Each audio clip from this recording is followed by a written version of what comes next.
Hey everyone, what you're about to watch is what many will say is the most challenging hunt that this island has to offer right now.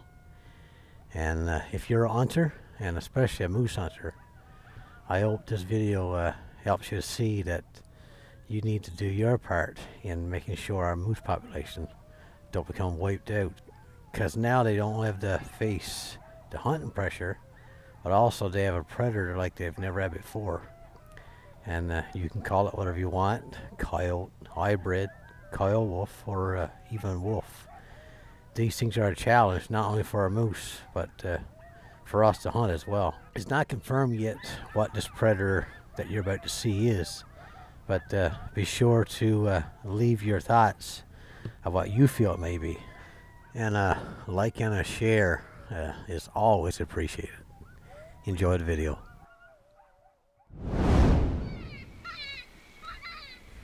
Okay, since the last coyote video that I added to my channel, I've tried a lot of sets. And yeah, I did get some action, but just a pile of bad luck, which I want to show before I get into the footage of my latest successful hunt. So the first bad day I'm going to show is of a trip I took to a new spot that I've never been to before coyote hunting, and I got a tip from Kirk Starks where he saw that several coyotes was hanging out.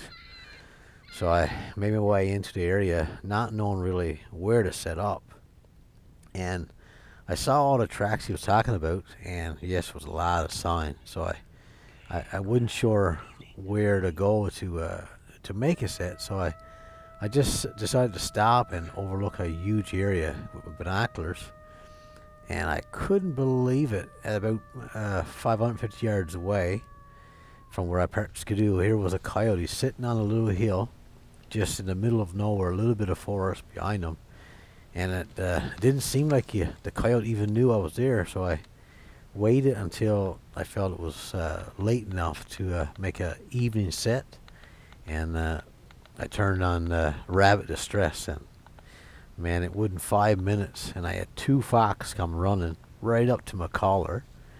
And then at about the 10-minute mark, here comes the coyote. He left over where he was sitting on the hill, and he heard my collar and come walking along the side of the ridge, or the side of the hill. And when he got in the wide open, still a little bit too far away to please me, maybe 300 yards, he didn't know I was there. So I said, well, I'll hit rabbit distress and get him come a little bit closer.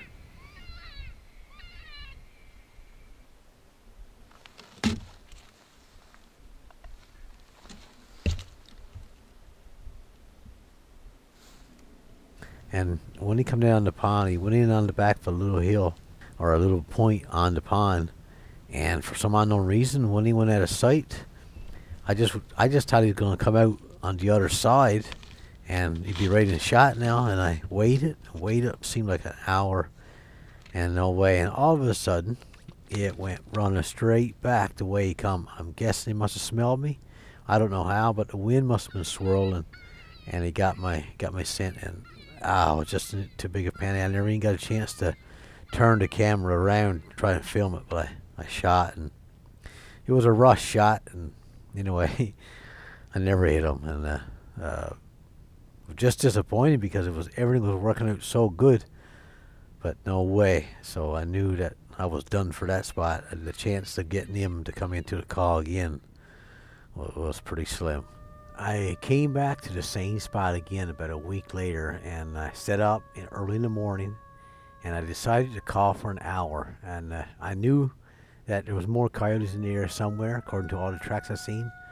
So even though I scared that first one, I said, well, there's a chance I might see another one. So 55 minutes passed by, and I said, okay, enough of this. I'm going to leave and go somewhere else. So I made a mistake, something I would never do before.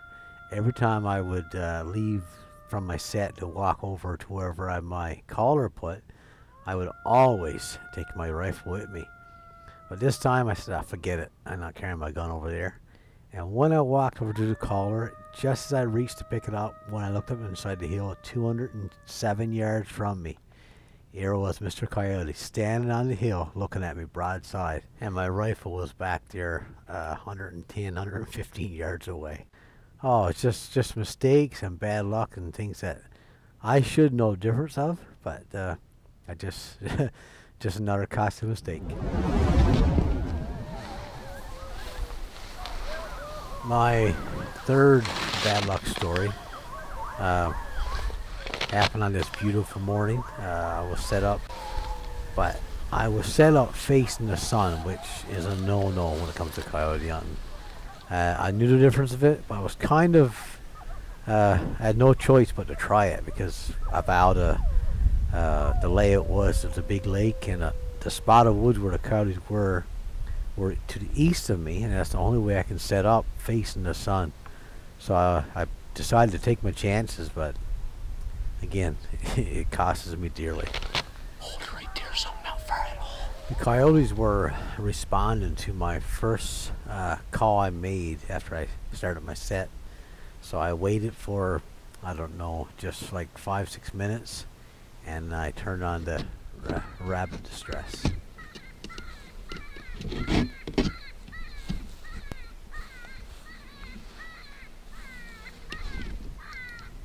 As soon as I did, here comes the coyote across the lake full blast, but staying downwind, of course, with the collar, but staying down way more further than I expected. But the sun was just blinding me, and I was just fighting with the camera trying to see the coyote in the screen, and I couldn't see no good, and I just forget it.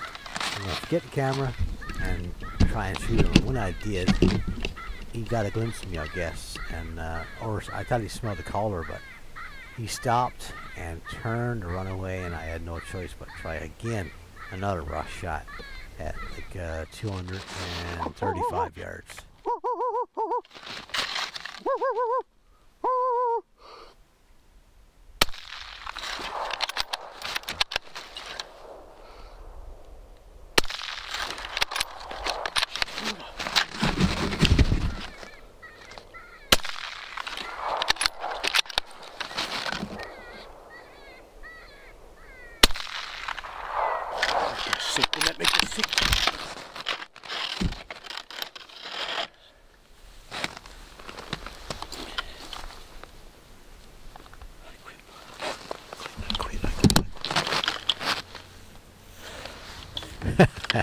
I don't know if you can hear me or not, but I was saying I quit. I was so frustrated. Oh man, it's just so difficult. And like I said before, you get a chance and it messes up. It's not a good feeling at all.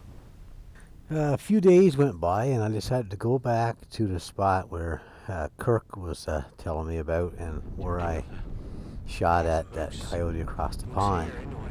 And when I got back there, I found a place where, man, they had a moose or something that was killed there, dug up, and there was a lot of signs. So I said, I got to put a camera here to try and capture exactly what's making all this sign, because I knew there had to be a big coyote here according to the size of the tracks I was seeing. Well, 5 or 6 days went by, and I went back and checked the camera, and man, what a shock I got when I seen the size of this coyote wolf, or coyote wolf, or wolf, whatever. I know he was a big dog, that's for sure.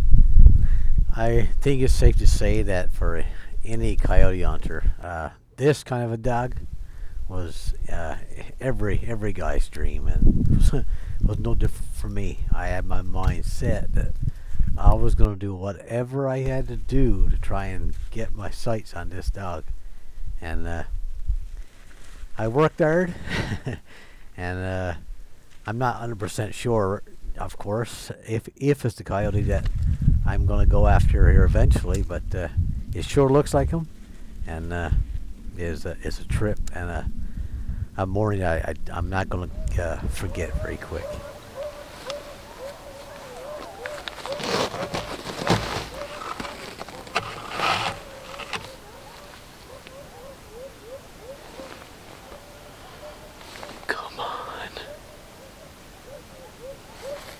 I added this little short clip of the coyotes howling late in the evening on my Facebook page, and I just added a description. I said, this evening I wish I could pull off a Joshua move, and I said I'll let all you Bible scholars figure out what I'm talking about. So I waited, and I got several comments, but there was one from Robert Reed, which I thought was pretty neat. He said, "Sun, stand still." That's what Joshua asked God.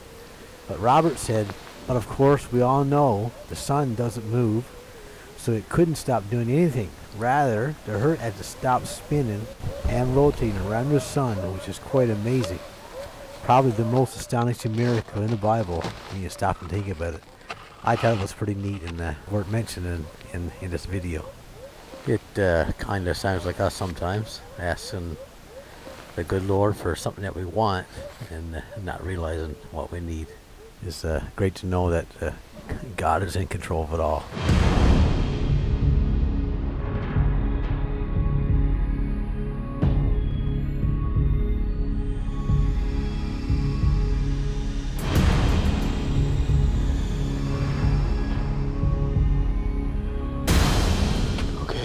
Just getting there now. The plan is, I got my backpack up there. I'm gonna sit on that bank. Put my collar out there on that rock. I'll walk out there now.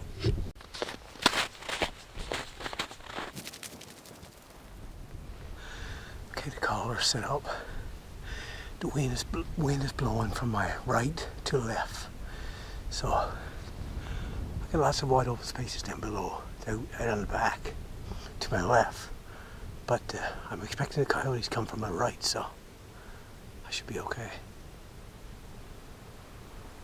Okay, I'm going to start off with Psychic Owl 1, see how it goes.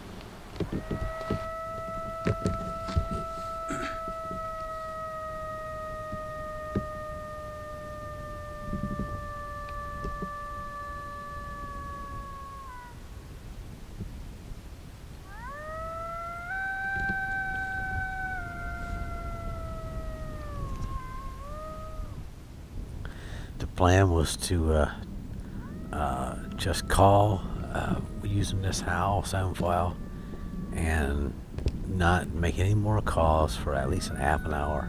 Just sit back and listen.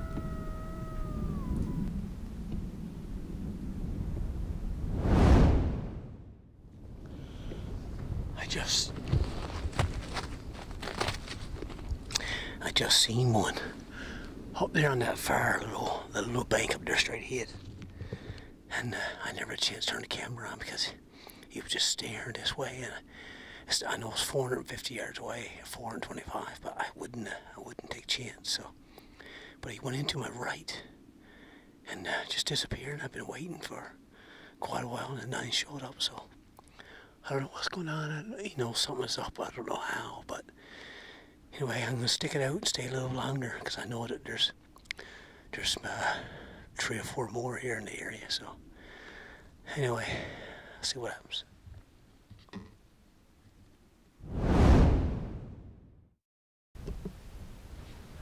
All right, well, I've been here pretty near 2 hours now, so I'm gonna switch up and go back to almost the same sound file that I started with. See what happens.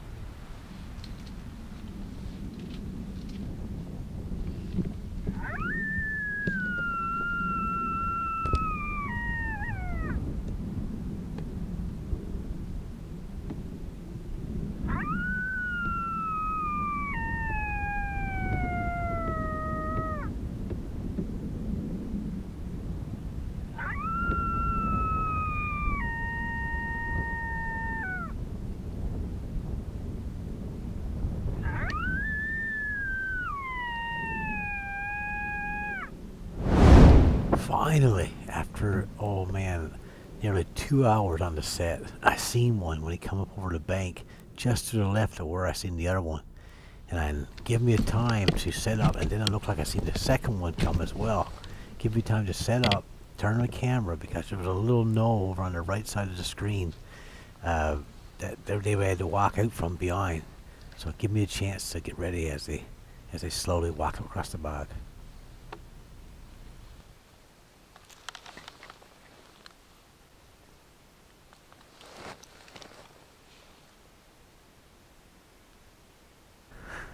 Well, when I saw the first one, they were going parallel with me, so I hit a mice sound file that I had there, and I couldn't believe how this one, like, totally focused in on my collar and started going straight at it with his head lowered down, and looked like he was actually creeping, sneaking toward the collar.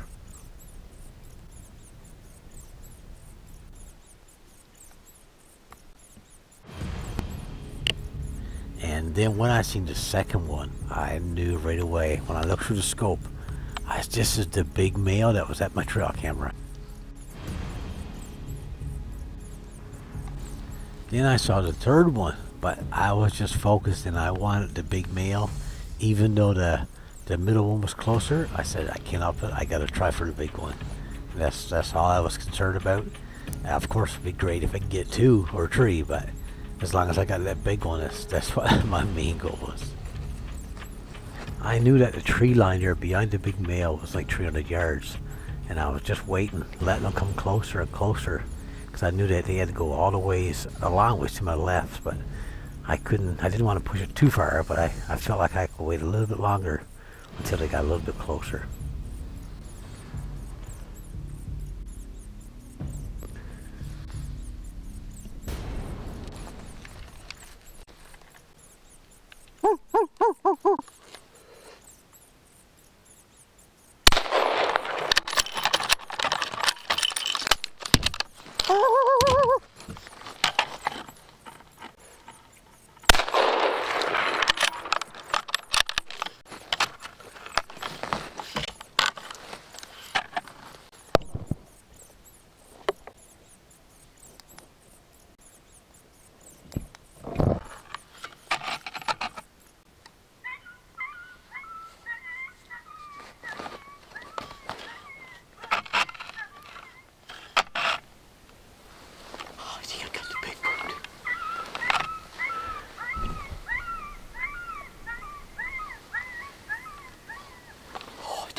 I tried for, I suppose, another 10 minutes with the distressed coyote, just to see if I could drag one of those other coyotes back again.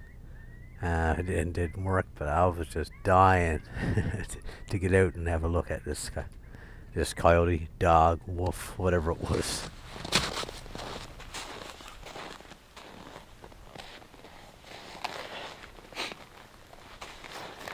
Okay, boys. Yeah, I'm pretty excited again this morning. Man, just been a battle all winter for me. Every time I got a chance to go off coyote hunting, I did. I froze. But I've had a lot of bad luck, just not getting it work out and stuff. And it was no different this morning, really. I come in here just a day late. I set up here because I was in here last week and I seen a nice bit of sign here. And I got on the trail camera. I'll show you. I'll add it to the video of tree together, but there was 5.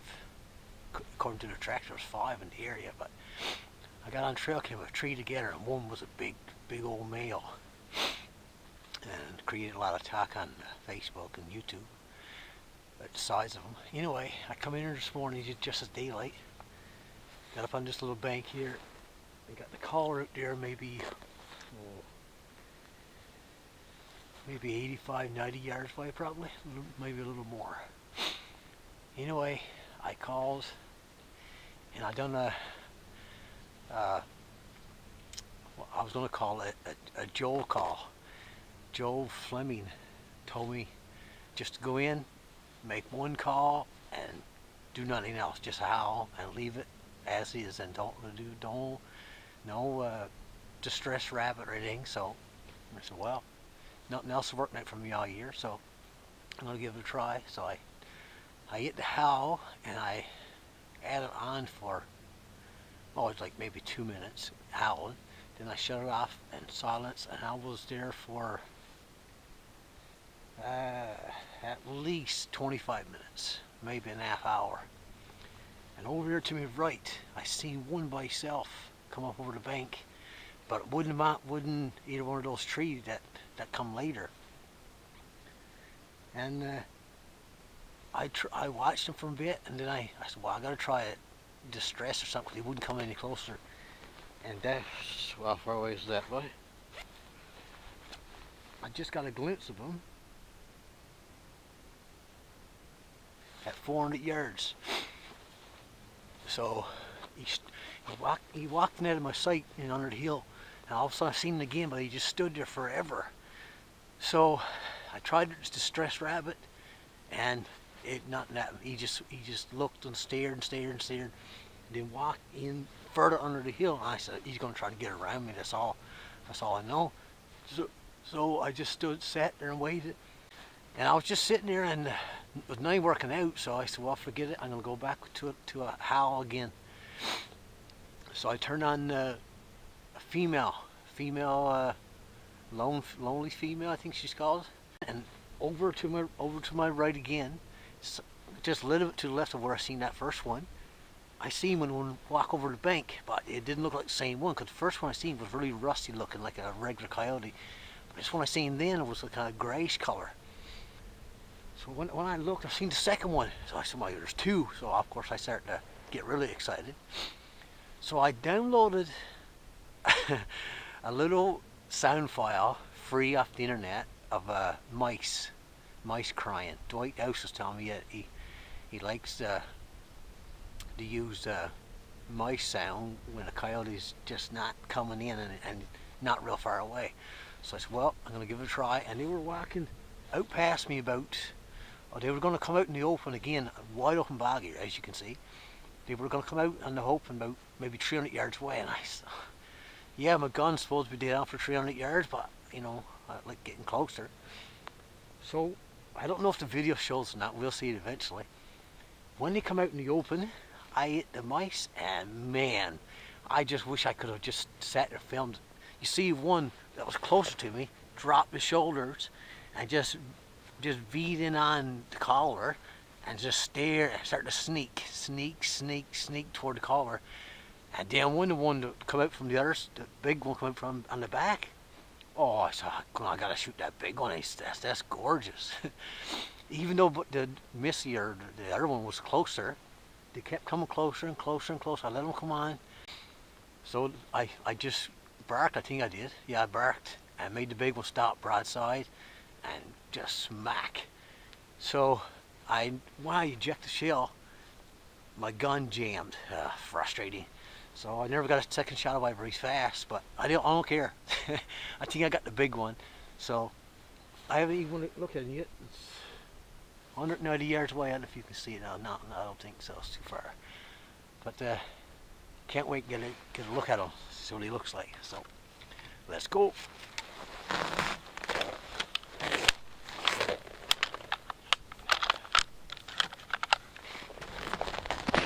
Okay, let's walk over to the coyote. Can't wait to see how big this thing is. I don't know if my trail camera's telling the truth or not, but it looked huge on the trail camera anyway.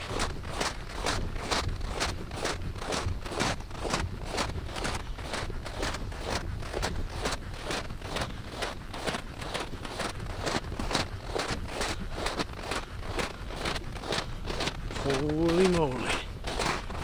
Not the size. I'm trying to lift him up here now. Give me a second.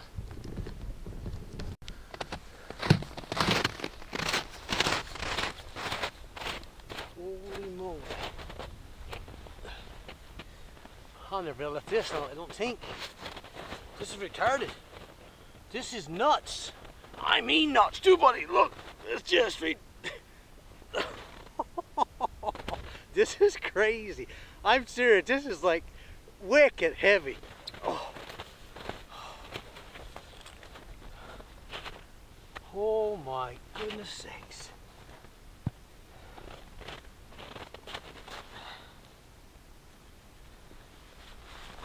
Oh. I don't know if the camera does it justice or not, man.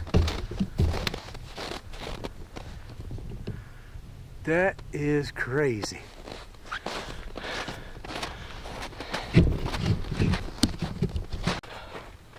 What? I gotta try to get a better picture. I can't believe this.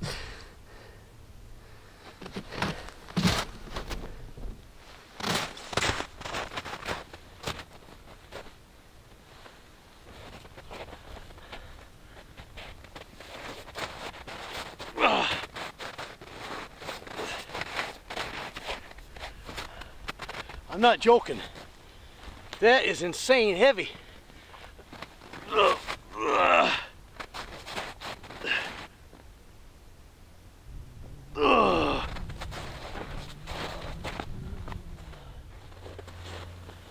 Well, here he is, boys. I've had quite a bit of bad luck all winter, but now it don't matter. This thing is the biggest coyote I've ever got. I'm going to say is there's a very good chance it's going to be the biggest one that I'll ever get. I think he's going to be well over 60 pounds. I'm gonna have to get him mounted for sure. I've talked to my good buddy Rodney Fudge. See what we can work out here. Yeah, as a trophy for sure. Got quite a few scars on it. Got his leg cut there. I don't know if I'm fighting, or got another mark on his back leg, on his leg there. I shot a little bit high on him, but that's all right. I got him anyway. But yeah, it's pretty exciting. I don't know what else I'm supposed to say, but it was a good day in Newfoundland, that's for sure, for me. And you know how most sets I've always done, and most people does, is no more than 45 minutes, you know, to an hour. But it was such a nice morning, and it happened. I seen that single one, and I decided to stay, but I'm so glad I did now. But I must have been there, I'm going to check the time, but I'm going to say I'm close to 2 hours just sitting there, you know, so nice. And if I had got up and left like I normally does, I would have never ever seen them. But I wish I had a second shooter there. Would have got easy, got 2 for sure. But you know, that's how it goes, I guess. So I'm gonna head over to. I got a camera way up to the north there. I'm gonna go over and check the camera. But I hope I got it all on footage for everyone to see on camera. So once I get home, I'm going to check it, of course. But I was that excited and nervous and just wanting to get one killed, because I only killed one this year, and from that till now I had a lot of bad luck, and I was more focused today on just pulling the trigger. But I think the camera was pointing at the coyote. So a lot of people are going to argue that this is, well, no, it's not a normal coyote for sure. It must be a mix of what they say a coyote wolf got to be for to be so heavy as this. I mean, unless I'm getting weak, I think this is well over 60 pounds. So, and it's a beautiful, beautiful face on a gray face. Yep, it's a big old teeth, huge teeth on the thing, wicked. So anyway, once again, I hope you enjoyed this video, and I'm gonna try. I hope I get one quicker than I got one since the last one, but I'm gonna keep trying. But time is running out. We're gonna jet flying over there. Time is running out. Winter's getting short, so I don't have much more time left, and I won't be able to do this. So, but I'm gonna soak that all up today. I'm gonna enjoy it. So until the next one, please like and subscribe my videos, share them, my channel, I mean, and greatly appreciate it. So long.